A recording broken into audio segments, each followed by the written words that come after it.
Sixers. 10, 9, 8, 76ers.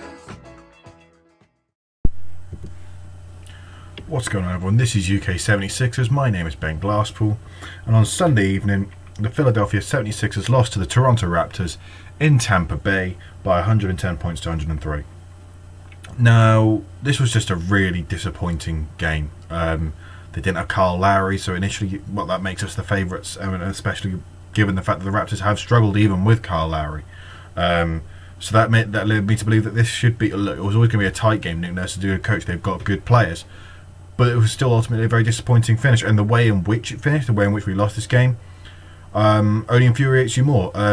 Again, it highlighted the issues that are inherent to this team, highlighted the issues that need to be changed, and ultimately it showed that whilst we may be top seed in the East, we still won't have any real chance of getting to the finals or indeed winning the finals unless we make the correct adjustments and trades. Now, before we get into all of that, usual announcements. USA Sports Merch, check those guys out. They've been releasing some absolutely incredible stuff, which I implore you to go check out.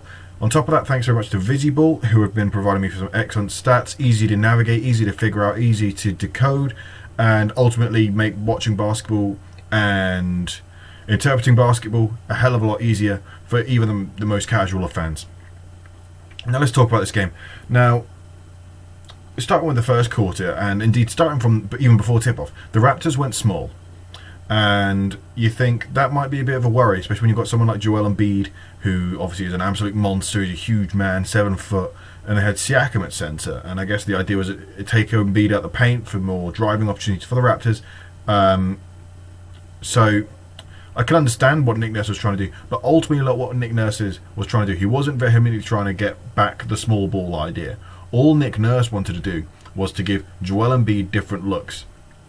So sometimes they went small with Siakam at the 5, sometimes they went back to the traditional route with Baines at the 5, and sometimes they had Baines and Boucher on the court at the same time with Siakam at the 3, which gave Embiid all sorts of stuff to figure out, because he was getting guarded almost by a different guy so frequently, and he did struggle. Look, Embiid got 25 and 17, but he was 6 of 20 from the field, and I think the eye test shows this wasn't his best evening. Look, we know how lethal he is from the mid-range, and we know this is clearly atypical of what Embiid actually can do for this team and indeed do in the NBA. But when that mid-range shot didn't fall in, I didn't like. He didn't seem to go looking for his points. There comes, and perhaps it's a testament to how good the Raptors' defensive system was. But he needs to try and find that position on the low block, which is hard. It is really hard, and like I said, Nick Nurse isn't stupid. He's not going to give that low block position up easily.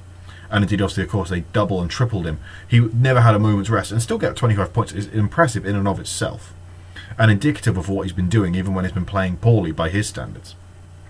But you still thought, can you try harder to get to that low block before your defender can? Or can you find different ways to get looks? Because if that mid-range doesn't fall in, you need to start inside and work your way back out. That's how it works, really. But, I don't want to be one of those guys, he needs to get himself in the paint, he needs to post up. Because it really isn't as easy as that. It really isn't. Teams, I'm sure the first thing they try and do when trying to play the Philadelphia 76ers is, how can we keep Joel Embiid out of the paint? So it's not going to be an easy task. But I do kind of think, was there a way in which we could have really exploited that? But alas, we started all right in the first quarter. There was a rebounding disparity, as you can imagine, when you're going against a small ball team, which is quite refreshing because, I've been complaining so many times about our defensive rebounding, letting teams get second chance points, etc. But that was all part and parcel of really what we would expect from playing a small ball lineup. Rotations changed. Shake Milton, thankfully, was back. He did okay. He had 3 threes, finished on 9 points. Solid job, I guess. He came in for Simmons after on the 5-minute mark in the first quarter, and the rotations alternated. Normally, we see Embiid leave and Simmons play a bit longer in that first. But I think clearly what Doc was trying to do is he wanted Embiid and Simmons on the court at any one time, which is something I've been calling for, and I'm absolutely for this. And look, we lost the game, but I would 100% maintain this idea because it makes sense. Because this bench unit isn't good enough. They need an all-star caliber player like Embiid and Simmons on the court, and maybe Harris as well. That depends sort of on the form of his game. He didn't have a great game today, but typically speaking, he's been very good this season. We can't just let one game, undo all the good things he's done this season. But I like that, and I was really happy to see that. But the Raptors went on a run, partly because of some crazy shooting. They went on a 17-0 run after a really good start, really solid defensively, and indeed productive on that offensive end. But it started off with a Fred VanVleet chucking up a shot at the shot clock on the turn, over his shoulder. It was, last gasp sort of, I just need to chuck this shot up and hope for the best. And of course it went in, because those always going against the Sixers, especially if you're a Raptors player. But that sort of started the trend. It demoralised us, and indeed it, got the Raptors going a bit. And at the end of the first quarter, it was 24-28. So, but it was a tight contest still. And then the second quarter comes, and we bite back. We come good.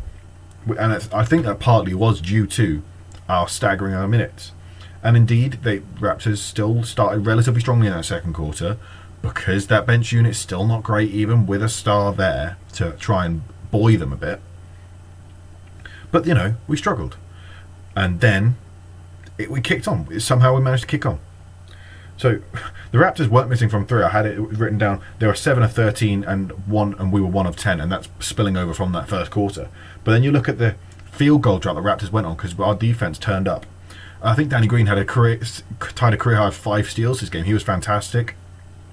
People don't like giving Danny Green credit when it's due, and he was very good this evening, I thought. Well, that evening, despite the loss. And Simmons was against the free throw line. Ben Simmons has seemingly turned a corner, and you can see how valuable he is to the team, both how he's playing recently, and indeed how we play without him on the court. And that was when the Raptors' run started to come, and that was when they started doing well from the three-point line, because we know how good of a perimeter defender Ben Simmons is, and we know how much we struggle defensively. And indeed offensively, we struggled to tick offensively without him. But in that second quarter, we saw his value.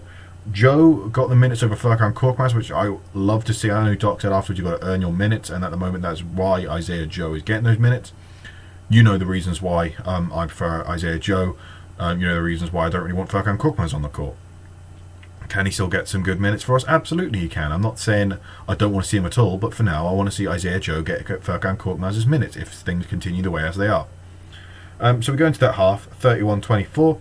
At the end of the quarter, 31-24 to us, and that means at the half it was 55-52. So a tight affair.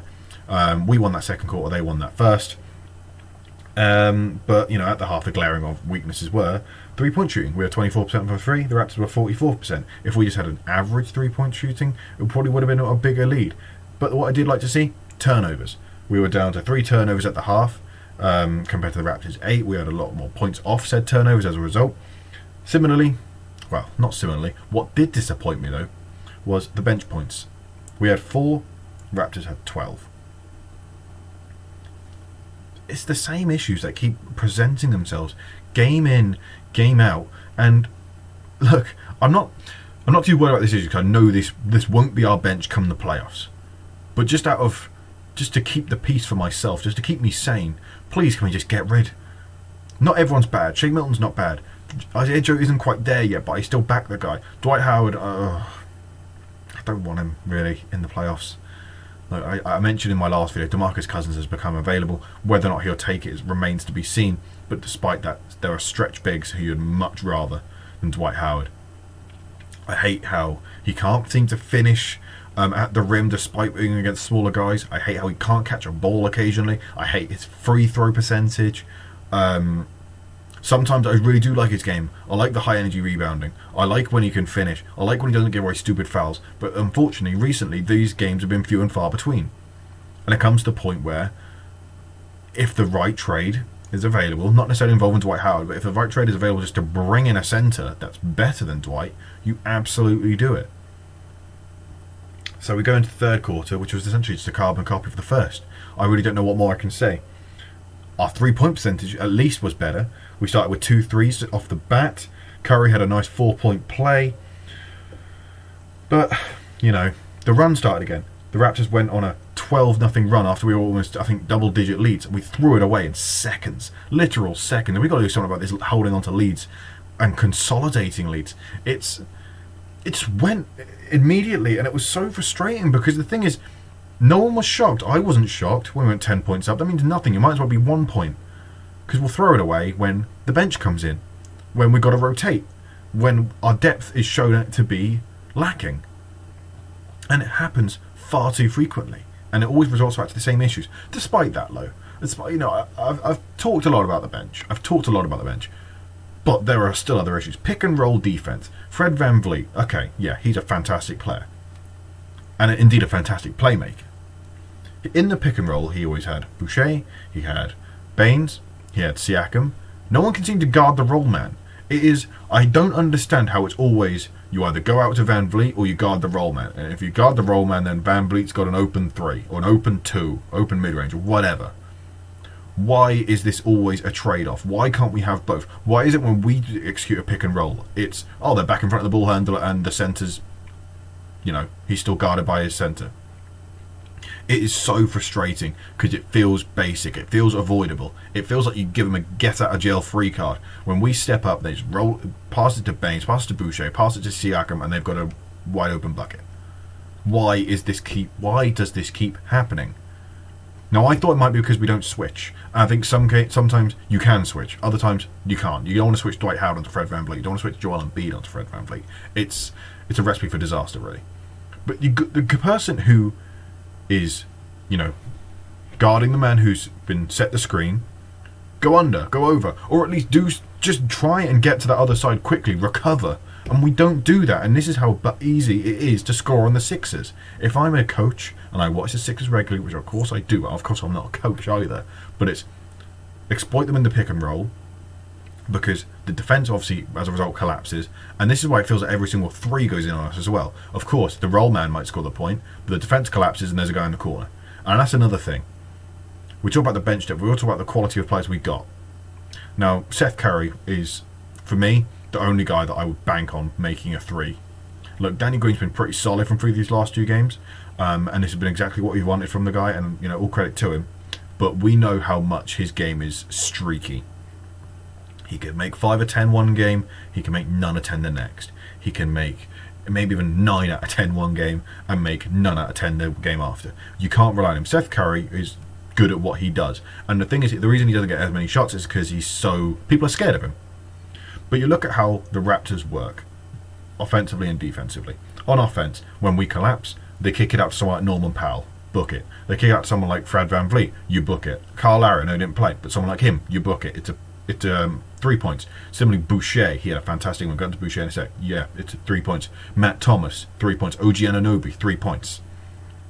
This Sixers team, Curry, 3 points. Danny Green, depends on the day. Thibault, not going in. Embiid, top of the key. Yeah, he's been pretty solid from there. But let's not pretend he's 40%. But that's because his attempts had lessened, because he's not taking these obnoxious shots. Ben Simmons, we know the issue there. Tobias Harris, yeah, could do. But the thing is, we know Tobias Harris has been fantastic this season. I don't want to let one game tarnish what he's been doing, but this is as good as Tobias Harris 3-point shooting can be and will be. This is Tobias Harris's 3-point shooting at its best, at its very best. This isn't Tobias Harris as he is. As he is I'd say 37, 38% 3-point shooter. His best is 42, 43 when he's been gifted time and space by someone like Ben Simmons. Now, you can't discredit Tobias Harris at the same time, but you've got to at least appreciate that just because he's shooting plus 40% plus doesn't make him as reliable as that stat may suggest. So when these guys aren't hitting, and Tobias Harris was missing at a rate which is completely uncharacteristic, even of his self from last year. I'd expect him to hit more, and I think you can attribute this to a bad shooting night. Of course you can. This happens. It's the NBA. People have bad shooting nights. It's just completely part and parcel of the game. Shake Milton had a pretty solid return for them. I think it's like 3 from 7, but I digress. But who's on that bench that can step in and just be a decent shooter that's just like Seth Curry, we can give him that open shot and it will drop? Because that was a key difference. The way in which it allowed the Raptors to guard Embiid with more people, because they're happy to leave Matisse Thybulle open. They're happy to leave Danny Green open. I know he's done okay, but you're happy to leave him open. The only person you're not happy to leave open is Seth Curry. The rest of them, you're just like, spin the wheel. I'll take that. I'll take those odds. And inherently, that's the issue you've got.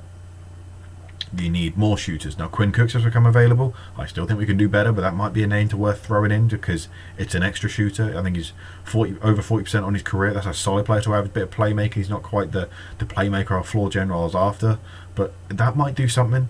It might help.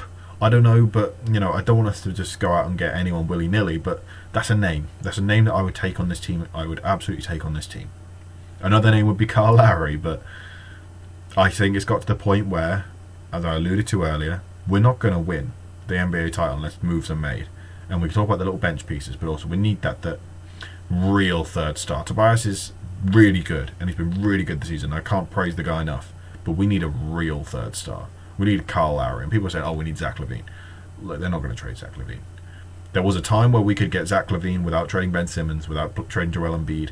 I don't think there is that opportunity anymore. He's just been too good. And everyone likes to say Bradley Beal. He just won't go. He always stays in Washington. So what can you realistically get from this team? You can get Kyle Lowry. I still think that's completely realistic. You can get shooters. There are shooters that are there to the taking in the NBA. Bielitsa. Of course, Wayne Ellington. Quinn Cook now. DeMarcus Cousins isn't a shooter per se, but he's a decent shooter for a 5, and he'd be a fantastic backup 5 if we can manage to get that. Dwayne Dedman, Ersan Ilyasova. There are people to be had. I'm almost definitely forgetting about others, and you know, buyouts will arise, and that will make it even more intriguing. Can you get Delon Wright? Can you? Well, I'm not in the buyout, but like, can you get a guy also in a trade like Delon Wright or George Hill? I don't know. We shall see. But we play the Raptors again this evening. And you've got to hope that we can at least just tidy up on a few things. That fourth quarter we played was absolutely disastrous. We didn't guard Boucher at all. I'm not sure what, you know, the scouting report told you, but he isn't your typical big man. He's not someone like Valanciunas or Baines who you can be like, yeah, I'll dare him shoot. Boucher's a really good shooting big. He was 5 or 6 from 3, and his threes basically won them the game, I think, because it was a nail in the coffin at the start of the fourth. That really set the tone for the rest of the game. That they just kept getting the same looks really easily, and we kept giving him literally exactly the same shot and letting him rip. It was so disappointing. It was naive. It was disrespectful to someone like Boucher, who's one of the 6 Man of the Year candidates. It was so easy for him, and he must have been licking his lips every time they went up to the court on the offensive end, because he's just like, well, if they're going to leave me open, I'm going to have such an easy game. Tobias struggled guarding Siakam. Look, Siakam's a really good player. I know his stock is down, and I do kind of think his game is still a bit one-dimensional, and perhaps a wiser head could guard Siakam a hell of a lot better than Harris could. But Harris has been pretty solid defensively this season, so perhaps I'm underrating just how hard it is to guard Pascal Siakam. But yeah, that really frustrated me that Harris didn't quite ever really get any joy against Pascal. Pascal finished on 25 points, I want to say 7 rebounds, maybe 8 assists as well. He had a good game. But in that fourth, we didn't get any. We had a 7.5 minute spell without a field goal. You can't win games. We still lost by 7, which is bizarre. But in that quarter, we were outscored by 8 points, 27-19. That's not good enough. That's what I mean by trying to find those easy shots. If that mid-range isn't falling, if that Embiid mid-range has been so reliable this season, isn't quite falling that evening, find different looks. Find different people to score points for you. If Embiid is going to be blitzed by 3 people, find someone else to do the work for you. And we didn't do that. And that's what I talk about. Siakam's game being one-dimensional. Our offense can be one-dimensional. If you shut down Embiid, you win the game, which seemed obvious. You say that about basically any team. If you shut down Durant, you beat the Nets. If you shut down LeBron, you beat the Lakers. But it still feels a bit too easy to beat us. We don't offer really much else in terms of our offensive sets, which is a bit of a worry. But that's this is why we have the regular season, so we can figure this out, so we can make the correct trades. We play the Raptors again this evening. You would hope adjustments would be made in how we play. Again, I hope to see those sort of staggered rotations again, because I do want to get a flavour for how that really works out in the long run, and I'm sure this isn't something that's going to fall to the wayside because of one game. But yeah, that was the game against the Raptors. Hugely disappointing, but we got them again this evening. We got time to rectify the issues that were prevalent 48 hours ago. So that's all from me. I'll be back for the second Raptors video maybe tomorrow, maybe the day after, one of those 2 days at the very least. Of course, I alluded to in my previous video, I've just started a new job, which means these videos might come a bit later. It also means I might not be live tweeting. I'm not sure if I'll be able to stay up for the game later. I am quite tired already. We should just see how that works out. But long story short, I'll still be doing content. It'll just be coming a bit later, perhaps a bit differently. But anyway, that's all from me, and I will see you all next time. 1, 2, 3, 4, 5, 6, 7.